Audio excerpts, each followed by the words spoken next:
जावेगा याद रखी हुक्मिया सोने अजूदा दम का माना यानी दे नामा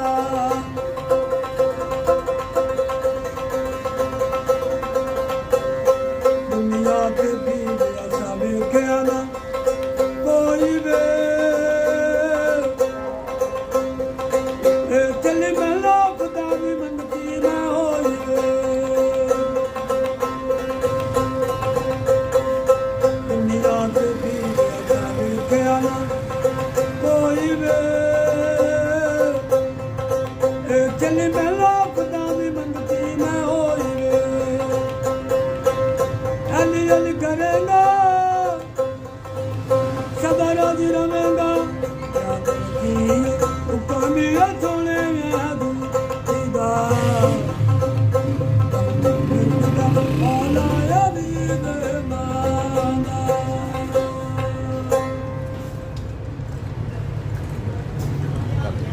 ਅੱਛਾ ਨਹੀਂ ਤੇ ਇਸ ਦਾ ਆਪਣਾ ਇਹ ਤੁਹਾਨੂੰ ਕਿਧਰੋਂ ਗਿਫਟ ਮਿਲਿਆ? बस ये भी मैंने शोबाज कलंदर सरकार तो मिले सी गए सी शोबाज कलंदर ਉਹ ਕਿੰਨੇ ਦਿੱਤਾ ਸੀ ਤੁਹਾਨੂੰ? दरवेश ये कल्ला वाला कलंदरी सी सरकारां दा ਉਹ ਕਹਿਣ ਲੱਗਾ ਬਾਬਾ ਮੈਨੂੰ ਬਚਾਉਣਾ ਨਹੀਂ ਆਉਂਦਾ ਅੱਛਾ ਬਾਬਾ ਨਜ਼ਰ ਅੱਲਾ ਨਿਆਜ਼ ਹੁਸੈਨ ਤੂੰ ਲੈ ਠੀਕ ਆ ਮੈਂ ਕਦੀ ਦੇ ਦੇ ਸਾਨੂੰ ਆਮੀਨ ਸਹੀ ਹੈ ਤੇ ਇਹ ਤੁਸੀਂ ਤੁਹਾਡੀ ਰਿਹਾਇਸ਼ ਕਿੱਥੇ ਆ? ਨੈਸ਼ ਮੇਰੀ ਕੁੱਕੜ ਪਿੰਡ ਕੁੱਕੜ ਵਾਲਾ ਕੁੱਕੜ ਵਾਲਾ ਜਾਸਿਮ ਚੌਕ ਠੀਕ ਹੈ ਉਹਦੇ ਕੁੜੀਆਂ ਪਾਈਆਂ ਵਾ ਮੈਂ ਆ ਕੁੜੀਆਂ ਵੀ ਪਾਈ ਹੋਈਆਂ ਤੂੰ ਤਾਂ ਜਗ੍ਹਾ ਜੁਗਾ ਵੀ ਲਈ ਹੋਈ ਮਕਾਨ ਮਕੂਨ ਦੇ ਛੋਟੇ ਛੋਟੀਆਂ ਪਾ ਕੇ ਬੈਠੇ ਪੱਕੇ ਬਹਿ ਗਏ ਸਹੀ ਹੈ ਨਾਲੇ ਅੱਜ ਦਾ ਨਹੀਂ ਸੌਰੀ ਪਿਓ ਦਾਦੇ ਪੜਦਾਦੇ ਇੱਥੇ ਮੇਰੇ ਖਾਤੇ ਤੇ ਕਿੰਨੇ ਬੰਦੇ ਤੁਹਾਡੇ ਕੋਲ ਆ ਜਿਹੜੇ ਕਿੰਗ ਵਜਾਉਣ ਵਾਲੇ ਹੈਗੇ ਆ?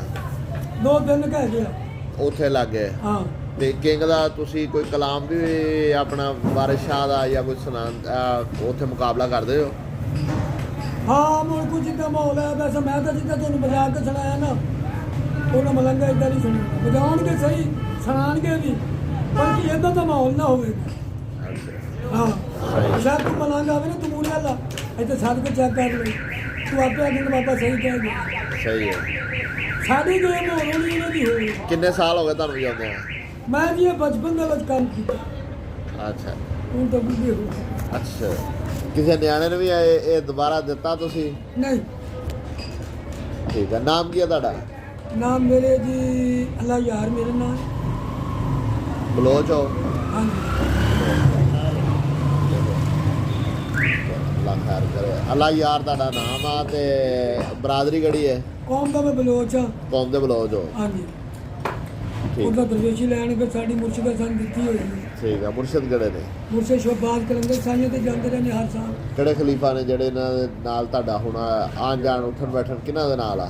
ਇਹ ਜੀ ਇੱਥੇ ਬੈਠੇ ਆਪਣੇ ਕੁੱਕੜ ਪਿੰਡ 'ਚ ਤੇ ਮੁਸੱਲੀ ਬੈਠੇ ਕੋਈ ਸਿਪਰਾ ਕੋਈ ਗਵਾਸ ਕੋਈ ਹੰਜਰਾ ਇਹ ਸਾਰੇ ਕਲੰਦਰੀਏ ਗੱਡੀ ਬਣਵਾਉਂਦੇ ਬਾਬੇ ਨੂੰ ਫਿਰ ਨਾਲੇ ਲੈ ਜਾਂਦੇ ਸਹੀ ਹੈ ਆਪਾਂ ਤਾਂ ਕੋਈ ਪੈਸਾ ਨਹੀਂ ਖਰਚਾ ਹੀ ਉਹਨਾਂ ਦਾ ਹੋਣਾ ਸਾਰਾ ਕੁਝ ਕਿਉਂ ਹੋ ਗਿਆ ਉਹਨੇ ਇਹਨਾਂ ਵੱਡੇ ਲੋਕ ਆ ਇਹਨਾਂ ਥੋੜੇ ਜਿਹੇ ਗਾਉਣੇ ਹਿਸਾਬ ਕਿਤਾਬ ਖਰਚਾ ਉਹਨਾਂ ਦਾ ਹੀ ਹੁੰਦਾ। ਹਾਂਜੀ ਠੀਕ ਆ